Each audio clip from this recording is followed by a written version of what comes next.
네, 강프로입니다. 두산 엔더빌리티 보겠습니다. 자, 오늘 장중에는 약간 좀 강한 움직임을 보였습니다. 2.5% 정도 상승하는 부분이 있었는데 종가에 좀 떨어졌어요. 근데 여기 갭이 발생을 했고 갭을 메웠고 그리고 신고가를 만들었기 때문에 약간의 매물 소화 과정 요 정도를 보내고 있는 겁니다. 근데 지난주 금요일 날이죠. 미증시가 급락을 했습니다. 뭐 지금 선물 기준에서 조금씩 올라오고는 있는데 하루 이틀 정도 추가적인 조정을 받을 수 있습니다. 근데 우리가 여기서 봐야 되는 부분은 하나예요. 일반적으로 미증시는 계속 강한 움직임을 보였습니다. 그렇기 때문에 받고 있는 조정인 거지 뭐 미증시가 뭐 박살이 난다거나 그럴 수는 없어요. 자, 조정을 받게 만든 이유가 있겠죠. 그게 트럼프 관세 때문입니다. 그럼 우리가 여기서 한번 생각해 보자고요. 트럼프가 관세를 매겼다? 그런다고 나스닥이 떨어져. 그렇죠. 미증시가 떨어져. 그러면 이게 트럼프가 관세를 매김으로 인해서 나스닥이 떨어진다는 건 트럼프가 미국의 상황을 안 좋게 만드는 것인가? 이렇게 만들까요? 트럼프가 바본가요? 그렇죠. 절대 그렇게 생각하지 않죠. 모든 분들이 다 그렇게 생각하지 않을 거라고 저는 생각을 합니다. 자, 트럼프가 만약에 뭐 계속 뭐 강경 노선을 막 밟아가면서 그냥 상호 관세 그냥 계속해서 때릴 거야 막 이런다고 쳐봅시다. 우리가 미국에 도움이 되는 정책이기 때문에 한다고 생각을 하는 거지, 관세를 매김으로 인해서 뭐 미국 시장이 완전히 박살이 나고 미국 경기에 문제가 생기고 이런 부분들은 절대로 생기지 않는다는 겁니다. 여기에 집중을 하셔야 돼요. 관세로 인해서 들어오는 조정은 일시적인 조정에 지나지 않는다. 왜 그러냐면 관세는 목적이 아니기 때문에 그렇습니다. 단순히 수단에 불과하기 때문에 그래요. 그렇죠? 예를 들어서 그래요. 지난주에 이야기를 할 때도 딱 반으로 나눠서 미국이 여기 가운데 있고요. 위에 캐나다, 밑에 멕시코가 있어요. 근데 캐나다에 매긴 관세 다르고요. 멕시코에 매긴 관세가 다릅니다. 처음엔 똑같이 갔는데 멕시코에서 더 가지고 왔어요. 원하는 걸. 그러니까 여기 멕시코에서 어떻게 했어요? 관세율을 낮춰줬습니다. 그럼 캐나다는 상대적으로 짜증이 나겠죠. 너네도 더 가지고 와. 이 얘기를 하는 겁니다, 지금. 그리고 상호 관세. 예를 들어서 미국에서 관세를 올려요. 그럼 상대국에서 관세를 올리죠. 그럼 나도 또 올릴 거야. 똑같이 계속해서 맞춰갈 거다. 누가 이기나 한번 해보자. 이 얘기를 하고 있는 거예요. 그러면 미국 시장에서 나오고 있는 조정 구간에 우리가 어떤 종목을 매매를 하고 한국 시장 기준에서 봤을 때 이런 부분에 우리가 집중을 해서 봐야 된다는 거지, 미국 시장이 조정을 받았다고 한국 시장이 이제 뭐 폭락이 나올 수 있다 이런 부분들은 전혀 생기지 않는다. 한국에 관세를 매긴다고 하더라도 어떤 부분이 나와요? 한국에서 그렇죠. 미국 시장이 탄탄하게 움직이고 있는 한 한국에서 주도했었던 종목군들은 꾸준히 유지가 된다. 근데 주도주는 뭐예요? 신고가 구간.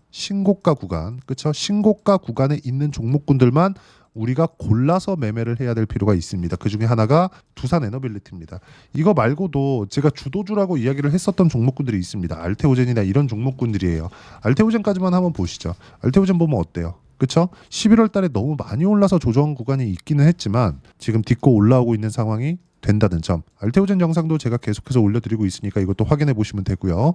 그리고 바이오, 그리고 원전 이쪽은 한국 시장에서 25년도에도 계속 주도주가 될 수밖에 없다. 24년도에 시장이 엄청나게 안 좋았는데 그 안 좋은 상황 속에서도 종목군 기준에서 주도를 했었던 건 왜 그럴까요?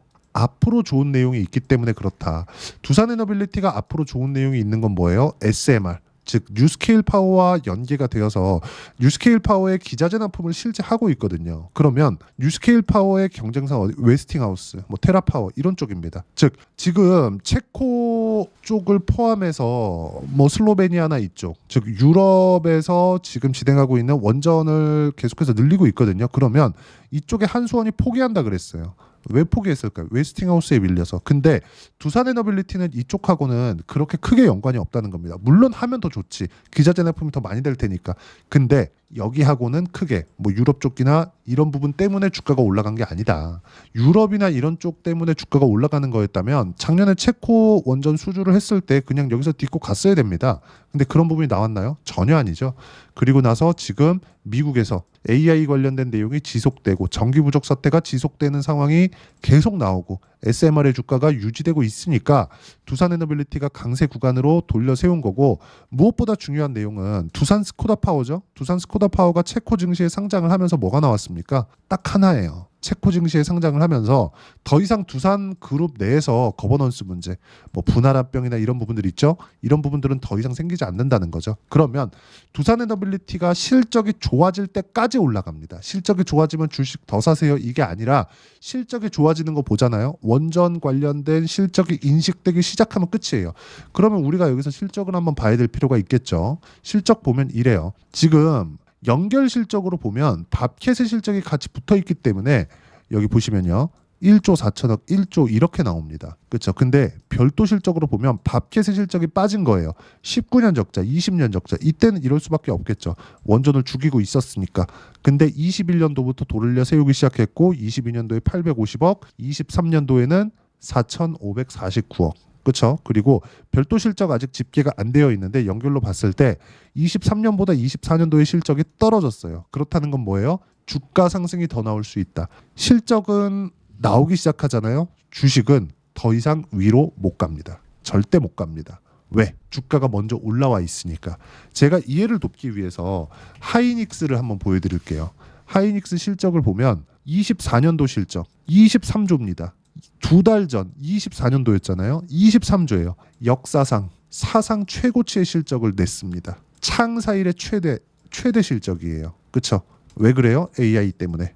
그러면 여기 하이닉스의 실적이 좋다는 건 AI에 대한 앞으로 그렇죠? 수요가 늘어날 수밖에 없다는 점. HBM 수요는 계속 늘어나고 데이터 센터는 늘어날 수밖에 없기 때문에 뭐가 나와요? 전기에 대한 부분, 전기 부족. 이 사태는 지속될 수밖에 없다는 점. 그래서 지난주에 급락이 나오는 상황 속에서도 뉴스케일 파워의 주가는 10% 이상 급등을 한 게 그것 때문에 그렇습니다. 그리고 두산 에너빌리티 같은 경우에도 여기 SMR의 실제 기자재 납품이 이루어지고 있기 때문에 트럼프의 에너지 패권을 잡겠다. 이런 정책과도 맞물리게 될 수밖에 없다. 그리고 우리는 이 내용에 맞춰서 가격을 잡고 매매 구간을 잡고 타점을 잡아가고 이런 상황을 꾸준하게 만들어 가야 된다는 겁니다. 그리고 지금 트럼프가 2주 전인가 3주 전입니다. 스타게이트 프로젝트 있죠? 그렇죠? 자, 손정희 회장, 소프트뱅크 회장이죠. 마사요시 손. 자, 이 사람을 앞세워 가지고 4년 동안 임기 4년 동안 700조 원 이상을 AI에 투자하겠다고 밝혔습니다. 그러면서 샘 올트만 있죠? 샘 올트만이 누구냐? AI의 아버지, 오픈 AI의 창업자예요. 그렇죠? 그러면 오픈 AI를 만들었어요. 즉 챗 GPT를 만든 게 샘 올트먼이다. 그러면 샘 올트먼은 지금 뭐가 필요해요? 데이터 센터가 필요합니다. 데이터 센터가 들어가면 뭐가 필요해요? GPU가 필요해요. GPU를 대량으로 집어넣었을 때 뭐가 필요해요? 전기가 필요해요. 그래서 트럼프가 계속 에너지 패권을 무조건 잡아야 된다. 이렇게 이야기를 하고 있는 게 이것 때문에 그래요. AI하고 전부 다 연결이 되어 있고 그중에 한 분야가 원전인데 1차적으로 지원이 들어갈 수밖에 없다는 거죠. 그리고 두산 에너빌리티 같은 경우에는 고가를 돌파하는 과정이 이제 나왔기 때문에 시세 시작 구간에 있다. 그리고 이 정도, 그렇죠? 미국의 지원을 받고 있는 이런 모멘텀이 붙었을 때는 정말 5배, 10배 이렇게까지 주가가 올라갈 수 있습니다. 하지만 이게 올라가는 상황에서 내가 가격대를 어떻게 잡고 타점을 어떻게 잡는지에 따라서 상황이 완벽하게 바뀌는 거예요. 이렇게 가격이 바뀌는 부분은요. 우리가 철저하게 선반영 기준에서 움직인다는 걸 알아야 되고 가격을 어떤 식으로 예를 들어서 그래요. 자, 여기부터 쉬지 않고 10배 올라가요. 그러면 안 팔고 그냥 쭉 보유하면 돼요. 그렇죠. 근데 저는 확인하고 매매하니까 여기서부터 보유해가지고 그냥 쭉 안 팔고 그냥 쭉 가면 됩니다. 근데 주식이 어떻게 그렇게 갑니까? 등락을 하죠. 고가에서 한번 빠지면 20% 30%씩 빠집니다. 많이 올라간 종목군들. 그렇죠. 그러면 그 부분에 내가 언제 매수하고 언제 매도를 해야 되는지 그 타점을 잡아야 되잖아요. 그리고 이걸 분봉으로 돌려서 보면 5분봉으로 보겠습니다. 등락폭이 상당히 큽니다. 그렇죠? 5분봉으로 돌리면 올라가는 구간 그리고 내려가는 구간 지금도 보면 1월 24일 날 고가 대비해서 지금 한 10% 정도 내려와 있는 상황이에요. 그러면 여기서 우리가 봐야 되는 건 뭐예요?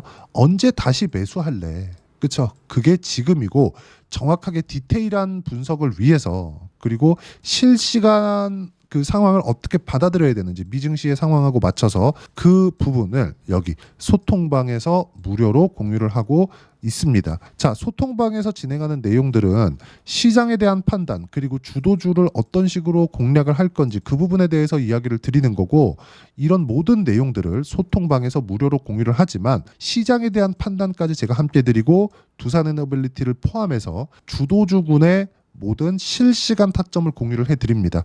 여기 보시면 2월 3일입니다. 어때요? 두산 NWT 시간의 매수이라 못 사면 내일 시가에 따라 붙어라. 그리고 밑에 보면 어때요? 알테오젠, 그쵸? 알테오젠 시간의 매수 못 사면 내일 시가에 따라 붙어라. 이게 뭐예요? 두 개 다 신고가 주도주입니다. 그러면 이 종목군들이 강세를 보이는 이유가 있겠죠? 앞으로 좋아질 수 있는 모멘텀이 있는 거지 둘 다 실적이 아직 안 좋습니다. 여기에 집중을 하셔야 돼요. 그러면 실적이 좋을 때까지 올라갈 수 있기 때문에 우리는 이 타점을 이런 식으로 잡아간다는 거죠. 오늘 같은 경우에는 이런 식입니다. 쭉 보시면 자 오늘 같은 경우에는 자 2월 10일이죠. 금요일 트럼프 관세 부과로 나스닥 급락, 코스피는 보합, 코스닥은 강세. 오늘 미증시는 반등권, 저가는 나왔다. 한국 시장에서 조선주는 급락, 하나오션은 수익 실현. 지난주에 수익 실현을 했습니다. 57% 수익을 냈어요. 이따 확인시켜 드릴 거예요. 바이오는 보합권, 알테오젠, 유한양행 지금 알테오젠 15%대 수익 구간, 유한양행도 10%대 수익 구간입니다. 레인보우 로보틱스는 급락. 이건 제가 준비하고 있었거든요. 지난주부터 제가 계속 조정받고 이 그 확인하는 구간이 필요하다. 기다려라 계속 했었던 이유가 이것 때문이고, 그리고 최근에 실적이 나오는 부분, 즉 실적 확인 과정까지 거쳐 있는 게 방산입니다. 이거는 2차 시세가 준비하고 있어요. 이런 종목군들도 나오는 즉시 제가 실시간 타점을 공유해 드리고요. 하나오션 같은 거 실제 보시면 자 57%의 전량 매도했다. 언제? 2월 6일 날. 이런 모든 내용들을 무료로 공유를 해드리고 있으니까 구독과 좋아요 눌러주시면 소통방 무료 입장 가능하고요. 제가 입장 링크를 보내드릴 수 있게 여기 010-8713-1916으로 구독이라고 문자 보내주시면 소통방 입장 링크를 순차적으로 공유를 해드리도록 하겠습니다. 자, 그리고 이렇게 말로만 하는 게 아니라 뭐 소통방에서 뭐 하고 있어 이게 아니라 제가 실제 소통방에서 진행하는 내용은 제가 매매한 내용을 제가 같이 공유를 해드리는 겁니다. 자, 아까 전에 말씀드렸었던 하나오션, 그쵸? 하나오션도 제가 지금 조회를 눌러가면서 보여드리고 있잖아요. 이건 제 실제 계좌 내용입니다. 자, 내용 보시면 어때요? 상승하는 구간에 맞춰서 매매를 하죠. 이게 매수예요. 매수. 바이, 매수. 그쵸? 11월 말부터 12월 말까지 한 달 동안 매집을 계속했죠. 4회에 걸쳐서. 근데 1월 달에 급등. 매도 한 결과 57%까지 수익이 커집니다. 근데 6% 빠졌어요, 오늘. 그럼 어떻게 해요? 다시 빠지고 올라오는 구간 잡아서 매수 구간을 다시 잡고 그런 내용을 소통방에서 공유를 합니다. 자, 그리고 두산 에너빌리티 같은 경우에도 마찬가지예요. 자, 내용 보시면 어때요? 상승하는 구간에 맞춰서 매매를 했죠. 지금 조정 구간 맞춰서 다시 매수 구간 잡을 겁니다. 싸게 사면 절대 안 됩니다. 그리고 여기도 보시면 어때요? 올라오는 거 다 확인하고 매수를 하죠. 그런 결과 그렇죠? 여기 4% 수익 구간. 자, 원전하면 두산도 빼놓을 수 없겠죠. 두산 보시면 어떻습니까? 상승하는 구간 맞춰서 매매한 결과 14.7%, 4.5% 이렇게 수익 구간을 지속적으로 만들어 간다는 점. 자, 그러면 원전도 원전이지만 원전이 지금 강세를 보일 수밖에 없는 이유 AI 때문이라 그랬죠. 하이닉스가 강할 때 반도체 종목군들은 어떻게 매매를 했느냐. DI와 같은 종목입니다. 어때요? 상승하는 구간에 맞춰서 매매를 한 결과 25%, 14% 수익 구간 꾸준하게 수익 구간이 만들어지고 있다는 점. 그리고 이 내용들은 모두 무료로 공유를 하고 있으니까 구독과 좋아요 눌러주시면 무료 입장 가능하고요. 입장 링크를 공유해 드릴 수 있게 010-8713-1916으로 구독이라고 문자 보내주시면 소통방 입장 링크 순차적으로 공유를 해드리도록 하겠습니다. 이렇게 그쵸? 10%대 20%대 많이는 50%대 수익 구간 이런 종목군들에서 정말 5배 10배씩 올라가는 상황이 나오는 겁니다. 그때 맞춰서 타점을 잡으려면 어떻게 해야 되는지 그 부분은요. 여기 두산 에너빌리티의 단기 보유 전략. 단기는 2주입니다. 2주 동안 내가 어떻게 수익 구간을 만들어 가야 되는지 그 부분이고 2주 안에 수익 전환을 시키기 위해선 가격에 대한 이해가 필요하고요. 가격에 대한 이해가 되었을 때 주도주 그리고 신고가 이 두 가지 내용이 파악이 되실 겁니다. 그리고 이 두 가지 내용 모두 무료로 공유를 해드리도록 할 테니까 구독과 좋아요 눌러주시고요. 010-8713-1916으로 두산 에너빌리티라고 문자 보내주시면 가격, 단기 보유 전략 함께 공유를 해드리도록 하겠습니다. 1월 달에 제가 분명히 말씀드렸었던 건 종목 장세가 나온다. 하지만 강세 종목 위주로 나온다. 그리고 거기에 원전은 반드시 포함되어야 된다. 왜? 트럼프는 값싼 에너지를 만들어낸다고 꾸준하게 이야기를 해왔으니까. 그러면 여기에 맞춰서 어떤 종목, 그쵸? 원전과 함께 어떤 종목을 공략해야 되는지 제가 딱 한 종목만 준비를 해놨으니까 영상 끝까지 시청하시고요. 모든 분들이 성공 투자하셨으면 참 좋겠습니다. 자, 여전히 시장은 녹록지 못합니다. 이런 상황이 벌어지는 건 어쩔 수 없습니다. 이런 상황에서도 수익이 나는 종목들의 구조는 변하지 않습니다. 즉, 대시세 종목에 대한 구조는 변하지 않는다는 거고, 실제 제가 소통방에서 지속적으로 이야기를 드리고 있는 내용도 대시세 종목이나 시장 주도주를 공략하는 건 철저하게 가격 분석을 하라고 이야기를 드리고, 가격 분석 이후에는 이슈에 대한 파악, 그리고 이슈를 파악하고 나서는 다시 내가 얼마에 매수할지 그 타점에 대한 부분을 지속적으로 언급을 하고 있습니다. 자, 근데 생각해 보세요. 시장이 굉장히 어려웠습니다. 어려운 상황에서의 어떤 종목들이 강했냐 보면 반도체와 그리고 바이오입니다. 자, 실제 여기 보면요.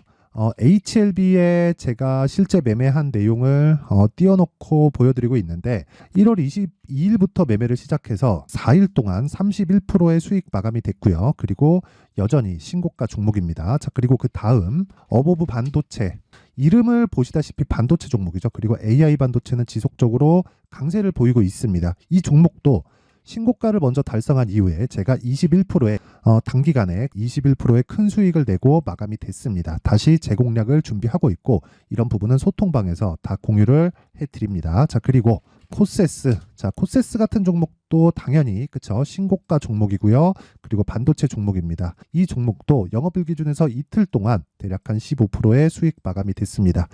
내용을 한번 보시면 어떻습니까? HLB를 포함해서 뭐 30%, 20%, 뭐 15% 이런 식의 수익이 지속적으로 발생하고 있는데, 이 세 종목 모두 다 신고가 종목이고 1월 달에 시장이 약세를 보이고 있는 구간에서도 강했었던 그런 종목입니다. 특징점이 하나 있는데, 그 이슈에 앞서서 가격이 먼저 반영했다는 거죠. 그렇게 제가 가격을 먼저 보고 이슈에 대해서 파악하는 이유는 결과적으로는 큰 시세를 먹기 위한 사전 준비 작업입니다. 실제로 큰 시세를 먹기 위해서 사전 준비 작업을 했을 때 여기 레인보우 로보틱스 127%, 그리고 ISC 98%, 그리고 한미반도체 97%의 큰 수익을 내는 상황을 만들 수 있습니다. 어떤 식으로 소통방에서 진행됐는지, 그쵸? 그 상황을 제가 이야기를 드린 건데, 이런 상황도요, 당연히 신고가를 공략했을 때 가능한 겁니다. 자, 그러면 이번에도 마찬가지입니다. 그쵸? 정부 주도의 코리아 디스카운트 해소 방안이 2월 달에 발표를 하고요. 그리고 2월 달에 발표된 내용을 토대로 주가가 움직이는 게 아니라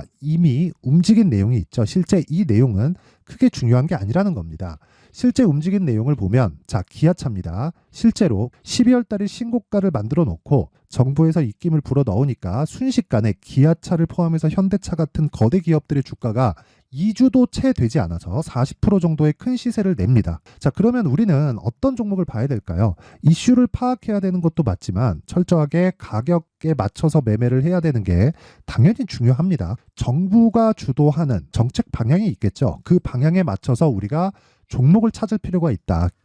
자, 그러면 답이 나왔습니다. 정부가 주도하는 방향에 맞춰서 제2의 기아차를 찾는 게 지금은 중요하다. 근데 정부 정책의 방향에 맞게 가자. 그랬을 때 앞서서 제가 보여드렸었던 내용인 여기 레인보우 로보틱스 127%, 그리고 ISC 98%, 그리고 한미반도체 97%와 같은 수익을 낼 수 있습니다. 물론 시간에 대한 부분은 최소 2주의 시간이 필요하고요. 그리고 최장 3개월 안에 끝내야 됩니다.